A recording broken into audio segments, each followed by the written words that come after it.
तो दोस्तों आज हम फिर से आपके लिए लेकर आए हैं देश दुनिया की सभी ताजा बड़ी खबरें फटाफट एक एक कर विस्तार से आज आपको बताएंगे। तो वीडियो को अंत तक जरूर देखें। दोस्तों वीडियो बनाने में हमें काफी मेहनत लगी है, तो वीडियो को दिल से लाइक कर दीजिए। दोस्तों पहली खबर में आपको बता दें कि गुजरात दंगों को लेकर मुसलमानों के साथ हाईकोर्ट ने किया धोखा। गुजरात दंगों में बिल्किस बानो का रेप करने वाले सभी 11 हिंदू आरोपियों को कोर्ट ने किया रिहा। मुसलमानों ने हाईकोर्ट के फैसले का किया विरोध, बीजेपी पर लगाया मुस्लिम विरोधी होने का आरोप। वहीं आपको बताएंगे दोस्तों की हरिद्वार में बाबा रामदेव ने मदरसे में फहराया तिरंगा, कहा सनातन परंपरा से भारत को विश्व गुरु बनाएंगे।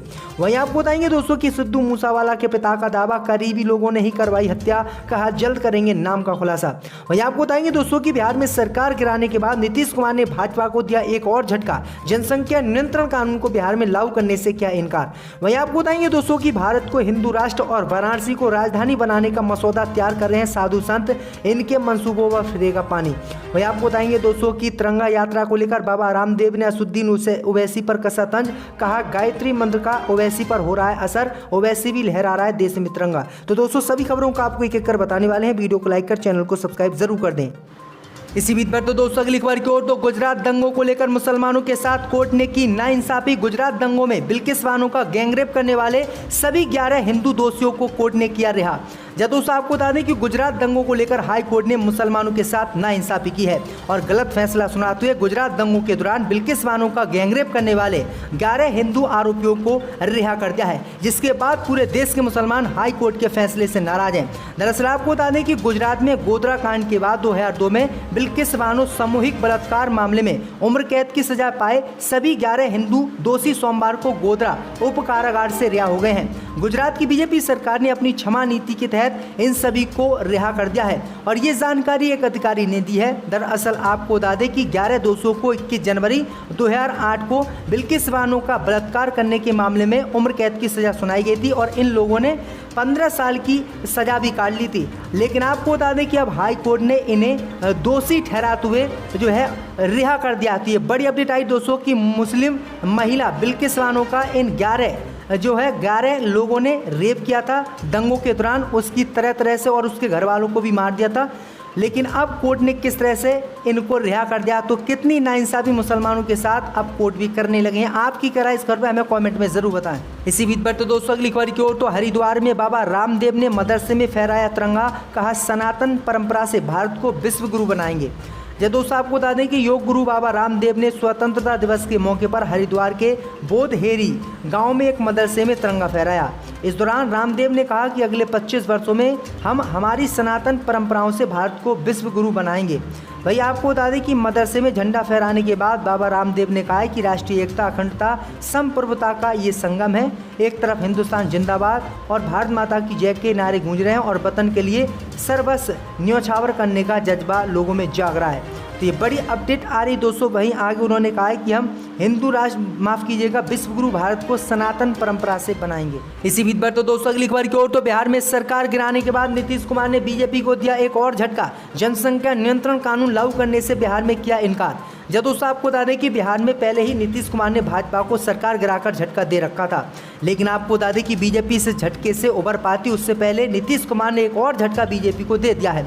दरअसल आपको बता दें कि बिहार में सोमवार को स्वतंत्रता दिवस के भाषण के दौरान नीतीश कुमार ने बीजेपी को झटका देते हुए बीजेपी की महत्वाकांक्षी कानून जनसंख्या नियंत्रण पर अपनी राय रखी है। नीतीश कुमार ने जनसंख्या नियंत्रण कानून बिहार में लागू नहीं करने का ऐलान किया है। नीतीश कुमार ने कहा है कि जनसंख्या नियंत्रण कानून की बिहार में बिल्कुल जरूरत नहीं है, हमें जरूरत है तो विकास की है और न्याय की है। तो ये बड़ी अपडेट आई दोस्तों कि नीतीश कुमार लगातार बीजेपी को झटके पर झटके दे रहे हैं। इसी बीच पर तो दोस्तों अगली खबर की ओर, तो सिद्धू मूसावाला के पिता का दावा, करीबी लोगों ने ही करवाई हत्या।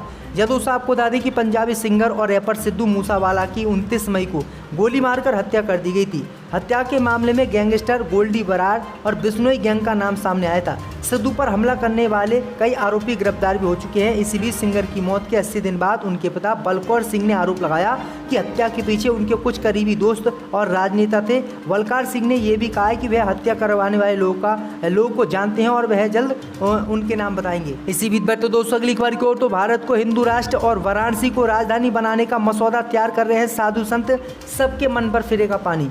जब दोस्तों आपको बता दें कि भारत को हिंदू राष्ट्र बनाने के लिए साधु संतों और विद्वानों का एक वर्ग संविधान तैयार देश में कर रहा है।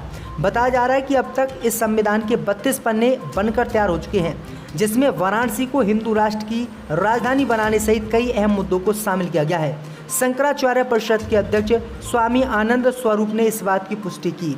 उन्होंने ये भी बताया है कि 30 साधु संतों और विद्वानों का समूह इस मसौदे को तैयार कर रहा है। तो ये बड़ी अपडेट आई दोस्तों की बीच बीच में हिंदू राष्ट्र की मांग लगातार ये हिंदूवादी संगठन उठाते रहते हैं। इसी बीच पर तो दोस्तों अगली खबर की ओर, तो स्वतंत्रता दिवस को लेकर आजम खान ने योगी मोदी पर की तंजों की बौछार, हिटलर से की तुलना। जब दोस्तों आपको बता दें कि रामपुर से सपा विधायक आजम खान ने तिरंगा फहराया, साथ में एक बड़ा राजनीतिक भाषण भी दिया। इस भाषण में उन्होंने बिना नाम लिए प्रधानमंत्री मोदी और यूपी के मुख्यमंत्री योगी आदित्यनाथ पर निशाना साधा। आजम खान ने इस खास मौके पर हिटलर को याद किया, उनके विचारों से वर्तमान की राजनीति की तुलना की और एक बड़ा संदेश देने का प्रयास किया। सपा नेता आजम खान ने कहा कि तानाशाह कितना भी ताकतवर क्यों ना हो, कितना भी जालिम क्यों ना हो, एक दिन उसका अंत हो जाता है और फिर अपने को सर्वश्रेष्ठ मानने वाला खुद अपने ही लोगों में घृणा का पात्र बन जाता है। उनके अपने ही लोग उसे याद भी करना नहीं चाहते। अपनी बात को आगे बढ़ाते हुए आजम खान ने जर्मनी के एक किस्से का जिक्र भी किया। उन्होंने बताया कि जब मैं जर्मनी में था, मैंने एक शोरूम में हिटलर का जिक्र किया था। वो दुकानदार अपना सामान बेचने के बजाय अंदर चला गया और वापस नहीं आया। मैंने पूरी जर्मनी में कहीं हिटलर की तस्वीर या उसका स्टैचू नहीं देखा।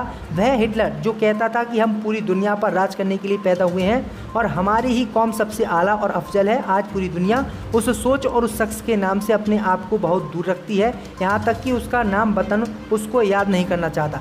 ये बड़ी अपडेट आई दोस्तों कि आजम खान ने ये बड़ी बातें कही हैं। इसी बीच पर तो दोस्तों अगली खबर की ओर, तो राजस्थान में दलित छात्रा की मौत पर राहुल गांधी ने दुख जताया। सचिन पायलट जाएंगे पीड़ित परिवार से मिलने। जब दोस्तों आपको बता दें कि राजस्थान के जालौर में शिक्षक की पिटाई से दलित छात्र की मौत पर कांग्रेस के पूर्व अध्यक्ष राहुल गांधी ने दुख जताया है। राहुल गांधी ने ट्वीट कर कहा कि जालौर में निर्मम शिक्षक द्वारा एक मासूम दलित बच्चे को बुरी तरह से पीटे जाने के बाद उसकी मृत्यु की घटना बेहद दुखद है। मैं इस क्रूर कृत्य की कड़ी निंदा करता हूं। पीड़ित परिवार के प्रति मेरी संवेदनाएं हैं। राहुल गांधी ने कहा कि आरोपी को कठोर धाराओं के तहत गिरफ्तार किया जा चुका है, उसे कड़ी से कड़ी सजा मिलनी चाहिए। राहुल गांधी ने जालौर में दलित छात्र की मौत की घटना की निंदा करते हुए कहा कि आरोपी को कड़ी सजा मिलनी चाहिए। लेकिन आपको बता दें इसी बीच खबर सामने निकल कर आई दोस्तों कि सचिन पायलट पीड़ित परिवार से मिलने जाएंगे, जो कि कांग्रेस के नेता है। इसी बीच पर तो दोस्तों अगली खबर की ओर, तो बाबा रामदेव बोले गायत्री मंत्र का असर, असुद्दीन ओवैसी भी लहरा रहा है तिरंगा। जब दोस्तों आपको बता दें कि योग गुरु बाबा रामदेव ने AIMM के प्रमुख असुद्दीन ओवैसी पर कटाक्ष किया। उन्होंने स्वतंत्रता दिवस के अवसर पर मीडिया चैनलों से बातचीत करते हुए कहा कि गायत्री मंत्र के असर से असुद्दीन ओवैसी भी तिरंगा देश में लहरा रहे हैं। योग गुरु बाबा रामदेव द्वारा दिए गए इस बयान पर सोशल मीडिया यूजर्स भी कई तरह के रिएक्शन देते नजर आ रहे हैं।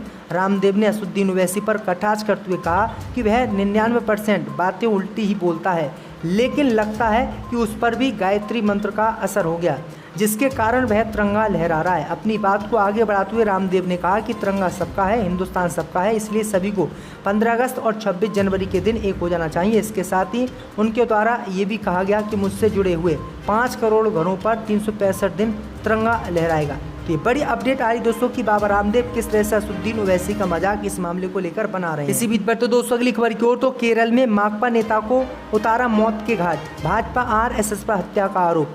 जब दोस्तों आपको बता दें कि केरल में सत्तारूढ़ भारतीय कम्युनिस्ट पार्टी के एक स्थानीय नेता की रविवार रात मौत के घाट उतार दिया गया। नेता की 6 सदस्यीय गिरोह ने कथित तौर पर हत्या कर दी। माकपा ने हत्या के लिए RSS भाजपा को जिम्मेदार ठहराया है। दरअसल आपको बता दें कि पुलिस ने बताया है कि घटना रविवार रात 9:30 बजे की है। हमलावरों ने कोट्टेकड़ में पार्टी स्थानीय समिति के सदस्य के शाहजहां पर धारदार हथियारों से हमला कर दिया। इसके बाद उन्हें अस्पताल ले जाया गया, लेकिन डॉक्टरों ने उन्हें मृत घोषित कर दिया।